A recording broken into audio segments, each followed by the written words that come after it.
Baking soda, the miracle powder in your kitchen, right? People use it for everything from heartburn to cleaning teeth. But here's the shocker. What seems harmless could actually turn dangerous if you use it the wrong way.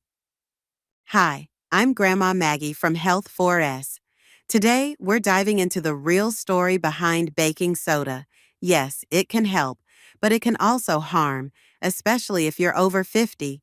Doctors have even recorded cases of serious poisoning in older adults who misused it. In this video, I'll walk you through both sides, the hidden risks, the groups who need to be extra cautious, the safe dosages you should never exceed, and the right ways to use it so you actually benefit without regret.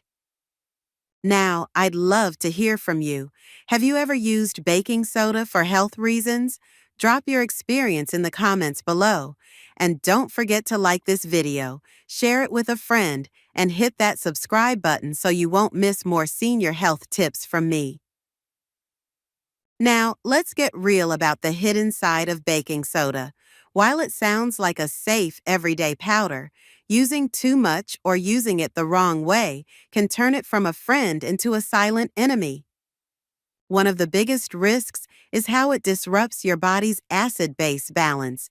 Your blood needs to stay within a narrow pH range.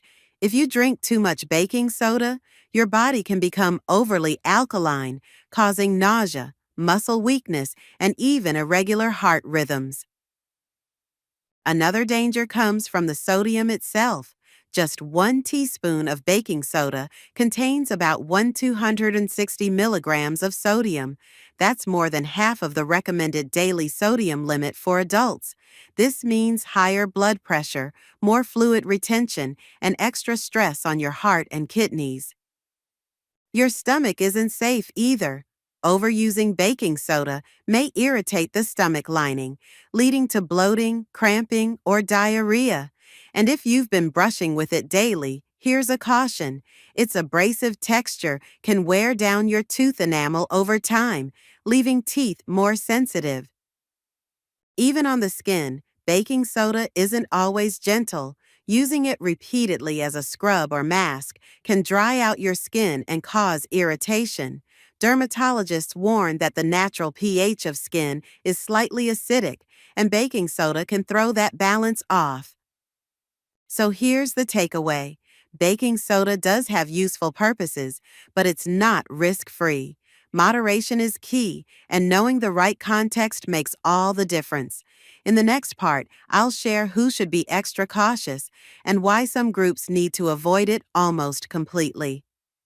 Now, let's talk about who really needs to be extra careful with baking soda. Because while a small amount might be fine for most people, certain groups face much higher risks.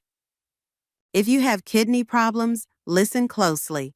Your kidneys are responsible for filtering out extra sodium. When they can't keep up, sodium builds up in your blood. That raises blood pressure and makes swelling in your legs or feet worse.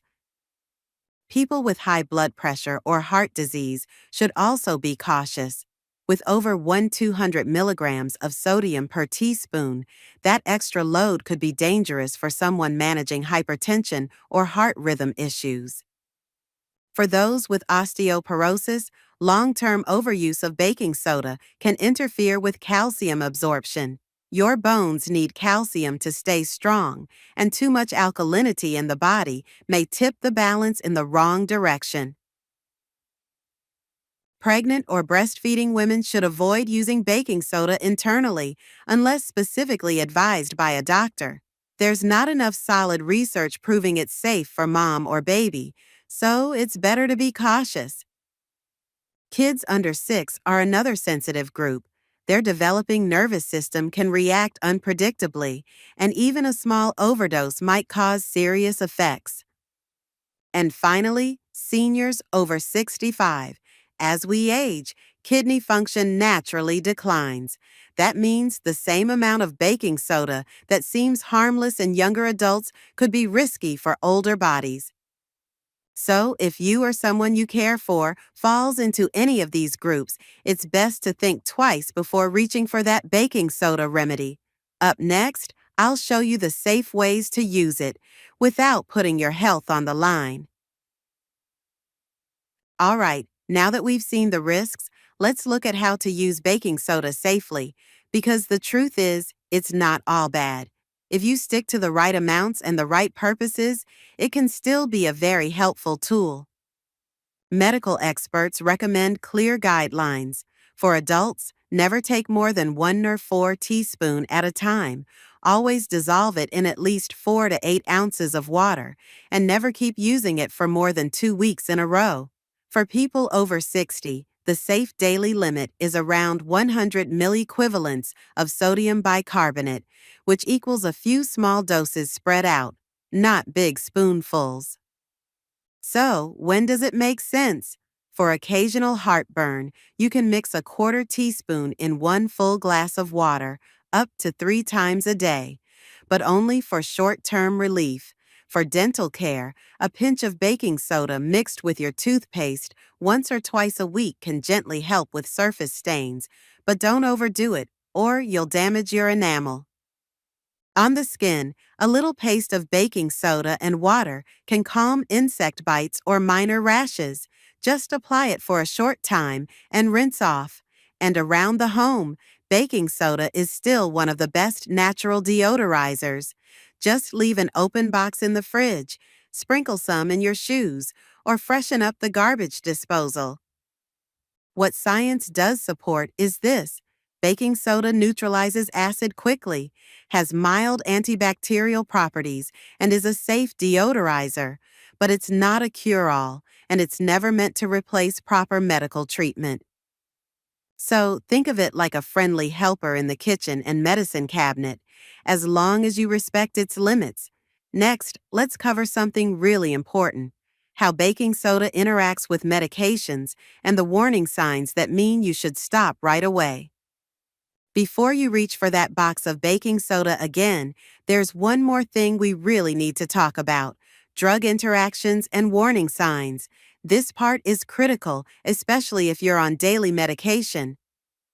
Baking soda can interfere with how your body absorbs or processes certain drugs. For example, if you're taking blood thinners like warfarin, excess sodium from baking soda may increase your risk of bleeding. If you're on blood pressure medications, the added sodium could counteract the effect of your pills. That's why doctors recommend a golden rule: never take baking soda within 1 to 2 hours of other medications. And if you're unsure, always check with your pharmacist or doctor first. Now, how do you know if baking soda is causing trouble?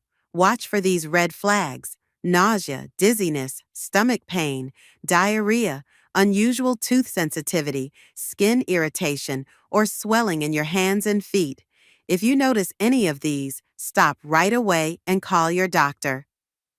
So, here's the bottom line: baking soda isn't a miracle cure, but it's not poison either. It's simply a tool. And like any tool, it's only useful if you use it the right way.